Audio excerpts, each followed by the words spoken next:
Angalia maneno ya Bwana Mtume Muhammad sallallahu alaihi wa alihi, amesema maneno makubwa sana mpaka yanaogopesha haya.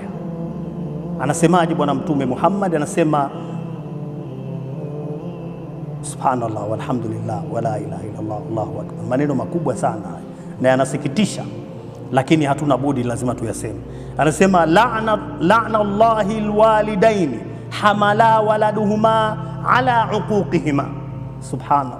Anasema Mwenyezi Mungu amemlaani au amewalaani wazazi ambao, yani wao ndio wanamtengenezea mazingira mtoto wao awe ni mvunjifu wa heshima yao wenyewe. Mzazi akawa anamlea mtoto, huyu mtoto akawa muovu baadaye kwa jinsi walivyokuwa wanamtreat huyu mtoto, kwa jinsi walivyokuwa naye, walikuwa hawamjali, walikuwa hawana habari naye, walikuwa wanamtukana ovyo ovyo, walikuwa wanamzushia, wanamsingizia maneno na skendo za aina tofauti tofauti.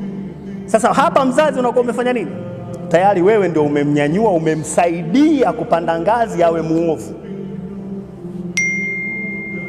Maneno ya Bwana Mtume Muhammad sallallahu alaihi wa alihi wasallam, anasema huyu mzazi ni mtihani mkubwa.